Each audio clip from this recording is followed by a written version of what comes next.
The city moved like a giant drumbeat under the morning sun.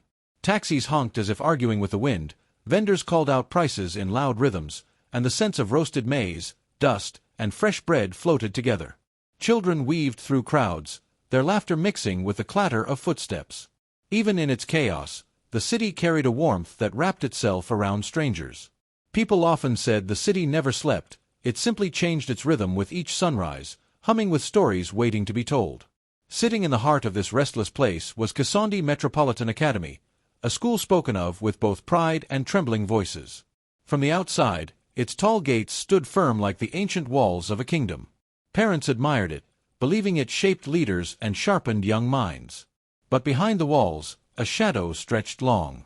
The students of Class 9F were known across the city, not for excellence, but for fear.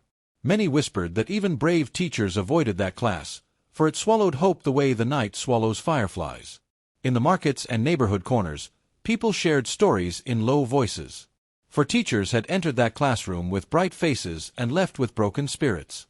"Those children are cursed," one old man muttered as he shelled groundnuts. "No teacher can control them." Others claimed the room held a dark spirit, feeding on anger and chaos. Whether true or not, the rumor grew like wildfire dancing across dry grass. Even the students from other classes walked past 9F's door as if passing a lion's den. But on this morning, the air felt different. Even the wind seemed to pause and listen. The sky hung low with a quiet tension, as though a storm hid behind the clouds. A new teacher was arriving, one whose name most people had never heard. Some said change was coming. Others said nothing could tame the wild hearts inside those walls.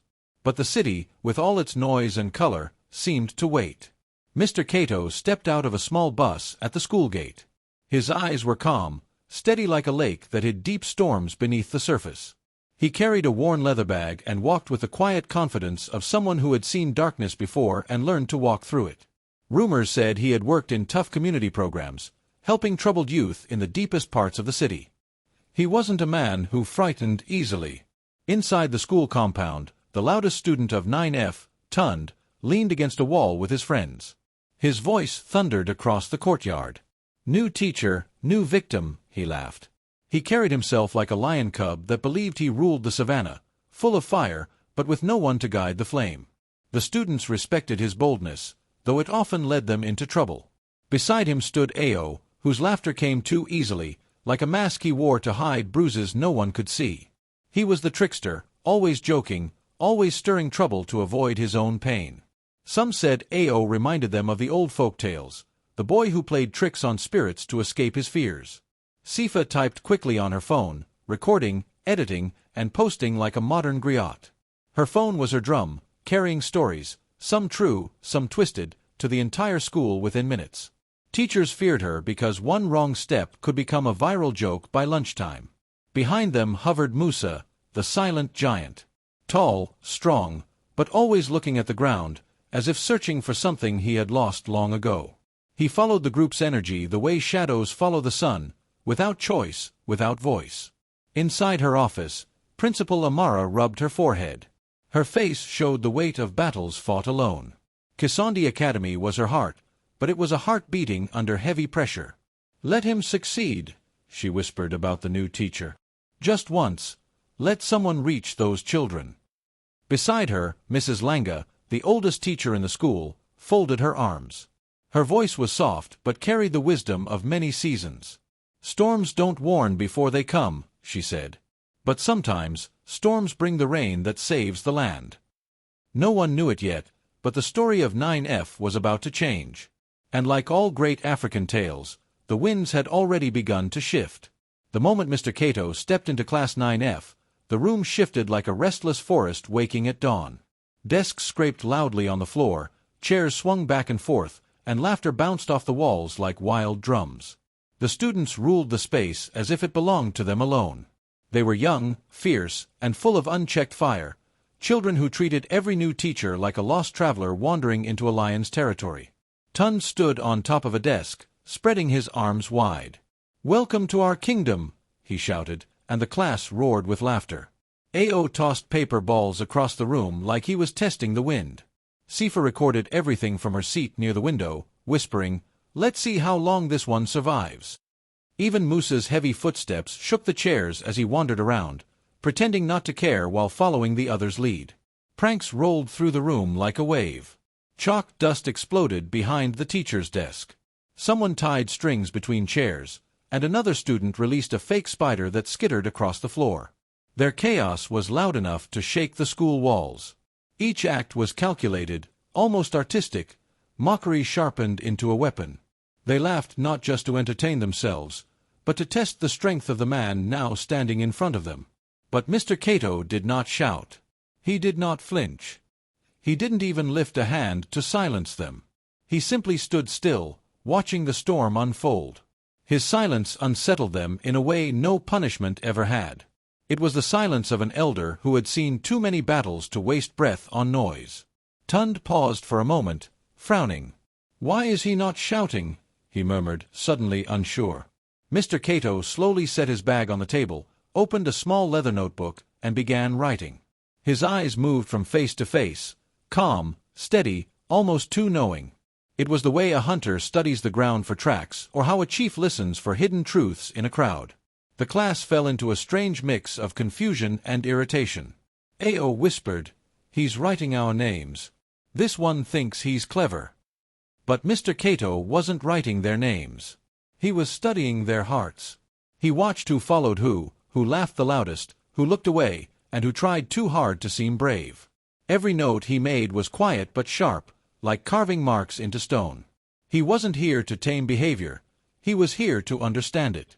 Later that afternoon, the sun dipped low, casting long shadows across the school. In an empty corner of the staff room, Mr. Cato opened his journal again. It was filled with silent observations, patterns, symbols, and questions that revealed he was decoding more than childish mischief. He was mapping their spirits. He wrote softly, pain hidden behind jokes, anger without aim, fear pretending to be courage. Principal Amara walked in and sighed. "How was your first day?" Mr. Cato closed the journal halfway, his voice calm but layered with something powerful. "Give me one term with them," he said. His words carried the weight of distant thunder, quiet, but impossible to ignore. Principal Amara blinked. One term. Others could not survive 2 weeks.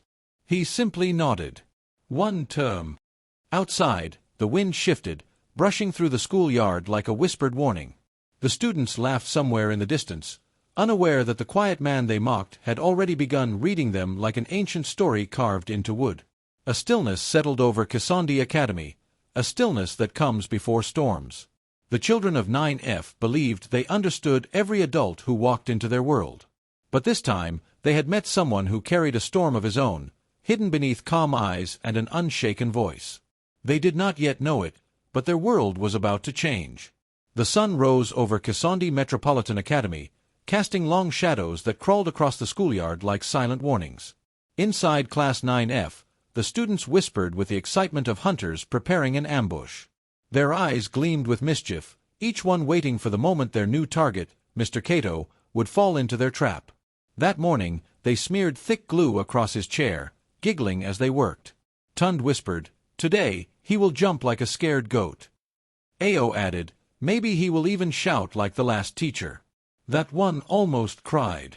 The class waited, eager to watch his pride break. But Mr. Cato walked in calmly, glanced at the chair, and without hesitation pulled another one from the back of the room. He sat down as if nothing had happened. The students blinked. "That's it," Ao muttered. "He didn't even react," Sifa said, lowering her phone. Cato simply opened his notebook and wrote, "They test, but they do not understand." The next day, they released a lizard into the classroom, a fast, darting creature that scampered across the floor like a restless spirit freed from a calabash. Half the students screamed dramatically, the other half laughed like trickster gods stirring trouble. Musa nudged Tund, whispering, "He will run. Watch." But Mr. Cato merely stepped aside as the lizard ran past him. "Ah," he said softly, "even the smallest creature seeks freedom." He opened the window, guiding it out with a ruler. The room fell into silence. No anger, no fear, just calm. Their frustration grew. So they tried a new tactic, switching his teaching notes. Sifa moved pages around while Ao slipped drawings of goats and dancing chickens into the pile. During the lesson, students waited for the confusion to break him. But Cato didn't use the notes at all. He taught from memory, smooth, steady, like an elder sitting under a baobab tree telling ancient stories passed down through generations. How does he know everything? Ao whispered. Tund replied, no man remembers that much. Something is wrong with him. The students grew bold. Rumors crawled through the city's digital streets like stray cats searching for scraps. Sifa edited videos, twisting small moments into lies. She posted clips online with captions like, strange teacher can't handle class 9F, watching the views rise. To her, the internet was a market square, loud, fast, and hungry for gossip. But Mr. Cato walked through the school halls unchanged, as if the noise of the digital world could not reach him. Their final blow was meant to crush him. They created a fake audio recording, Ao's voice edited to sound like Cato insulting students and mocking their families. They planned to spread it everywhere, parents' groups, student chats, teacher forums. This will finish him, Tund said proudly. Even a strong tree falls when the roots are shaken, Sifa added. But at the next lesson, Mr. Cato simply looked at them with eyes deep enough to hold secrets of many years. When you lie, he said softly, you weaken the truth you may need one day. The class froze. How did he know? His calmness wrapped around them like a quiet storm, making them uneasy in their own skins.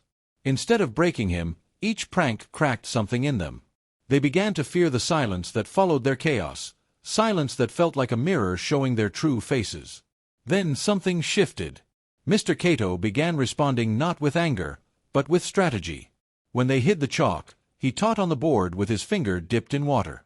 When they switched the lights off, he continued teaching near the window where sunlight poured in. Each action was subtle, yet sharp. He used their tricks to teach lessons that stung their pride.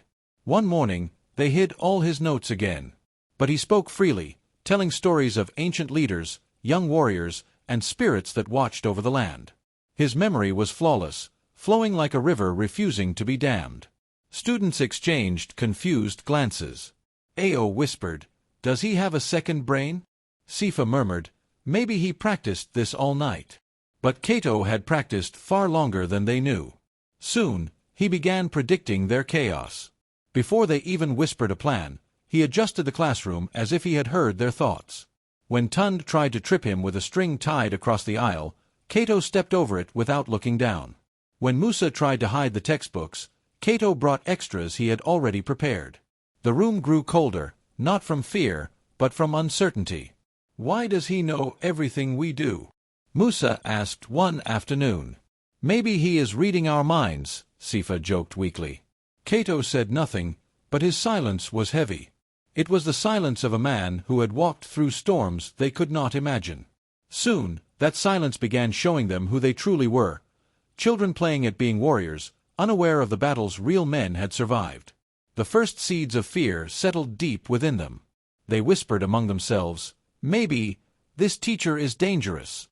And for the first time since the term began, Class 9F wondered whether they had awakened something they could no longer control. The classroom felt louder than usual that morning, yet beneath the noise, Cato could sense something else, the soft trembling of young hearts pretending to be hard.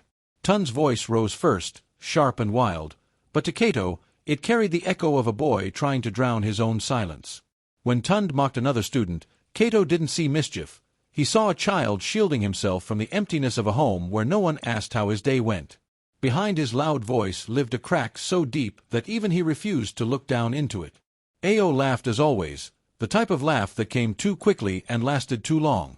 The other students called him the comedian, but Cato listened closely. His laughter had no joy, only fear. When someone asked why he joked so much, he brushed it off, saying, "Life is too short to be serious." But Cato knew better. Ao was laughing not because life was sweet, but because silence reminded him of the nights he spent alone, staring at the ceiling, waiting for a warmth that never came. His jokes were a shield, as thin as smoke. Sifa sat near the back, her eyes fixed on her phone screen as though the world inside it mattered more than the world around her. She scrolled endlessly, looking for hearts, likes, comments, anything to feel seen. Her face brightened whenever a notification chimed, but the sparkle faded just as fast. Kato watched her thumb hover over her phone like it was a doorway to a life she wished she lived. She didn't understand yet that shadows on a screen could never fill the holes left by real people. Musa followed the group as he always did, walking in their footsteps like a shadow that had forgotten its own shape. He acted tough, often pushing others aside or lifting heavy desks just to show his strength, but strength can hide weakness the same way a mask hides a trembling mouth. When the others misbehaved, Musa followed, afraid that walking alone would expose the fear he carried, the fear that he was not enough. Kato observed each of them with the eye of an elder who had seen many storms. He studied their hearts the way a healer studies hidden wounds, gently, silently, with patience. The more he watched, the more he understood, these children were not wild by nature. They were wild because no one had listened to the soft cries beneath their actions. As he packed his books that afternoon, he whispered to himself, "Before a tree leans, the soil beneath it weakens." And with that, he began to form a quiet plan. Later that week, Kato stood before the class and announced, "You will work together on a group project." A simple task, building a model of the city they lived in. But this project wasn't about glue, paper, or markers. It was a mirror designed to reveal the truth they hid behind their noise. Some students grumbled. Others laughed. A few exchanged confused glances. The moment they started, fear took control. Instead of working as one, they argued, shoved, blamed each other. And when they realized the project was meant to test their unity, not their talent, panic struck. So they sabotaged it. They tore the paper, crushed the cardboard buildings, and scattered the pieces like broken promises. They expected Kato to shout, to lose control the way every other teacher had. But Kato only stood there, calm as still water. When they finished destroying what they were meant to create, he said softly, "You will start again." Something in his voice felt heavy, like the low beat of a warning drum in a distant village. Some students shifted uncomfortably. Others looked away. He waited until their eyes met his. Then, for the first time, his tone grew cold, not loud, not harsh, just cold enough to slide down their spines like ice. "Listen well," he said. "This is your last chance. No threats. No shouting." Yet the room fell still. Even Tun swallowed hard, feeling a tension he could not explain. For the first time, they realized the new teacher was not as soft as they thought. And something inside them whispered that confronting him would be like provoking a sleeping storm. The whispers began like snakes sliding through grass, quiet, careful, and dangerous. During break time, students huddled in dark corners of the hallway, speaking in low voices. Tund leaned close to Musa and Ao. "Today we finish him," he said, eyes sharp with excitement. Musa nodded even though fear pinched his throat. Ao added a laugh, trying to sound brave. Sifa stood slightly apart, already imagining how many views their plan would get. They wanted a walkout, a video that would travel through the city by nightfall, a humiliation so deep that Kato would never return to their classroom again. By afternoon, their trap was ready. Phones were charged, angles were planned, insults rehearsed. Sifa took their clips and began editing with fast fingers. She added music, harsh words, and moments that made Kato look foolish, or so she believed. Her eyes shone with a strange fire. "This one will break him," she whispered. She thought ending him online would give her power, the kind she never found in real life. None of them saw how cruel the plan had become. But when the bell rang and they waited for Kato to enter, something felt wrong. He walked in slowly, calmly, as if he had heard every whisper and still didn't fear them. His eyes scanned the room with a quiet strength, the kind a river carries before a storm. The class froze, confused, because nothing in his face showed worry. No teacher had ever walked into their rebellion without trembling. He stood at the front, placed his books on the desk, and said in a voice so steady that even the boldest troublemaker felt it in their bones, "Today, you meet your match." Not shouted, not forced, just spoken with the confidence of someone who had finally taken off his gentle mask. The air tightened. Ao stopped smiling. Musa's hands shook. Sifa lowered her phone. In that moment, they knew the games were ending. The next day began like a tale told by elders, the day the lion wore the skin of a hyena. Kato walked into the room and didn't behave like any teacher they had ever known. When Tund tried to interrupt him with a loud comment, Cato snapped back with a sharp comeback that sliced the boy's pride clean in half. "If noise was wisdom, you would be the village chief," he said calmly. The class gasped. Tund opened his mouth, but no words came out. Ao tried to make a joke, expecting the class to laugh, but Cato leaned forward and answered even faster. "Your jokes hide your fear, Ao. At least hide it with something clever." The room shook with shock. No teacher had ever spoken their truth out loud. When Musa tried to talk over him, Cato raised his own voice and cut through Musa's words with perfect timing, mirroring exactly the way they had always done to him. "Oh, so now you know how it feels," he said. Musa sat down quietly, confused and embarrassed. Cato kept going, not cruelly, but clearly. With calm logic, he pointed out the cracks in their behavior. How Tund's anger came from hurt, how Ao's laughter came from loneliness, how Sifa's online world swallowed her real one, and how Musa followed shadows because he feared being alone. His words were not insults, they were truths dragged into the sunlight, and the sunlight burned. Then came the pranks. The class tried one last trick, a chair pulled slightly back, ready to make Cato fall. Instead, he stepped aside at the perfect moment and let Tund fall into his own trap. Another group tried to lock him out of the classroom, only to find him already inside. "A trickster must rise early," he told them, "but a wiser man rises earlier." Every stunt they pulled came back at them with double the skill, double the precision. The students looked at Cato as if he had become something else, not just a teacher, but a clever elder who understood their chaos better than they did. Whispers rippled through the class, "He moves like us, but smarter, but stronger." And that was when they realized the truth. Cato wasn't fighting them. He was beating them at their own game. He thought like a trickster elder, yet commanded the room like a lion. The laughter and whispers in the classroom died suddenly, like the wind retreating from a village on the edge of a storm. Cato's eyes, once playful and sharp, now held a depth that silenced even Tund's bravest grin. For the first time, the boys saw the man beneath the mask. The calm teacher who had mirrored their chaos was no longer playing. "I have walked through alleys darker than these," Cato said, voice low but commanding, "where children fought not for mischief, but for survival.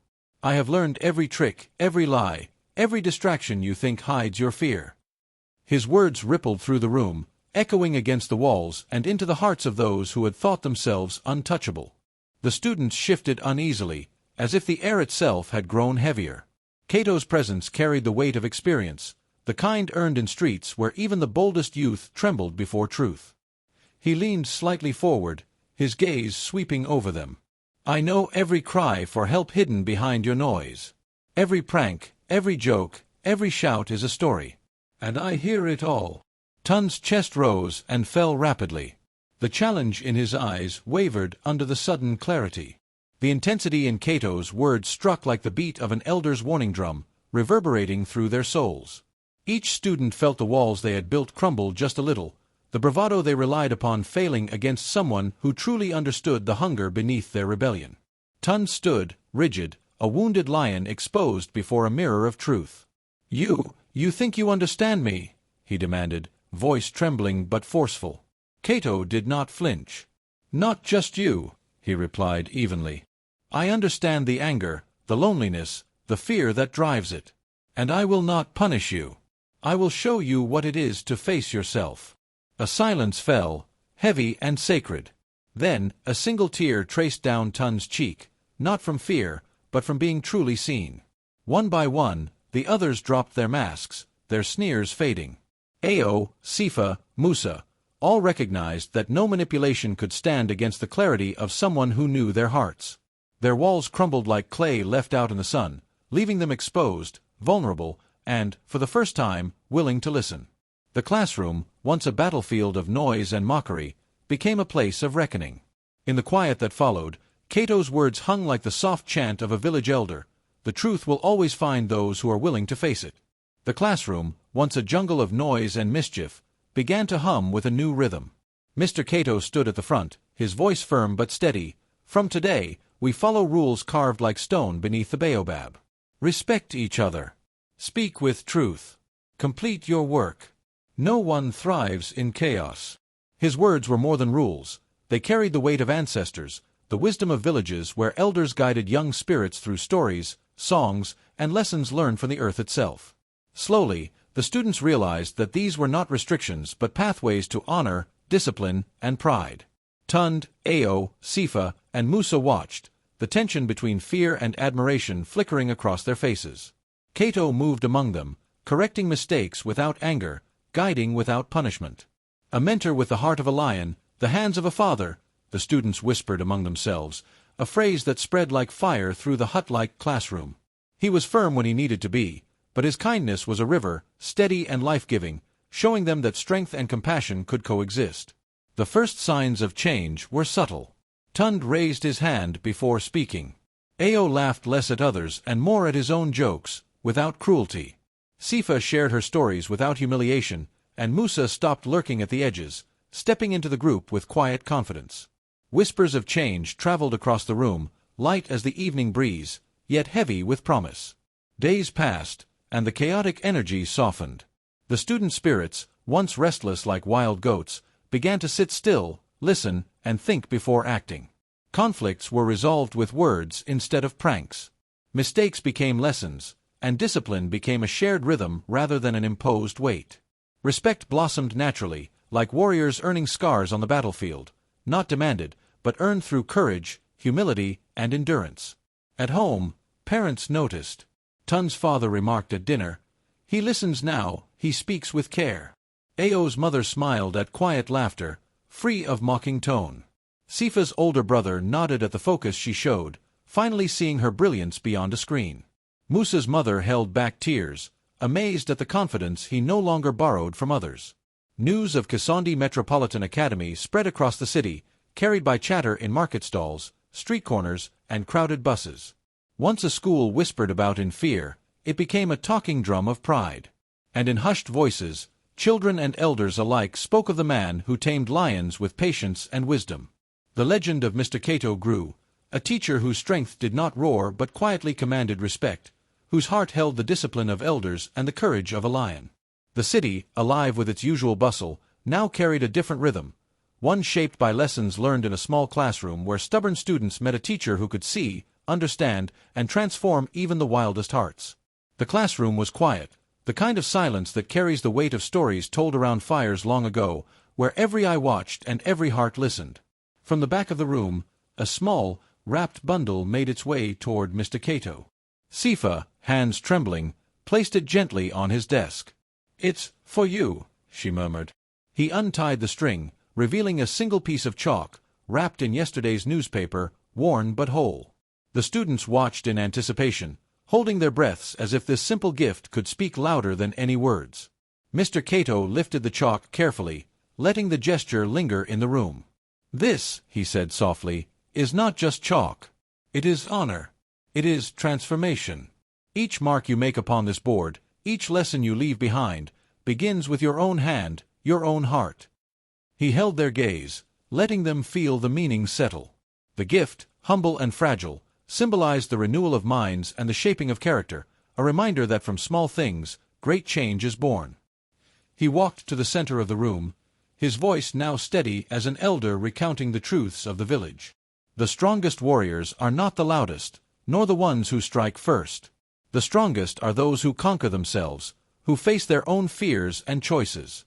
That is the drumbeat that carries life forward." His words hung in the air, a final lesson echoing with the wisdom of ancestors, waiting to be remembered long after the walls of the school faded into memory. Outside, the city continued its ceaseless rhythm, but inside the classroom, a transformation had taken root. Fear no longer held sway. The students' hearts, once restless and wild, now beat with understanding and respect.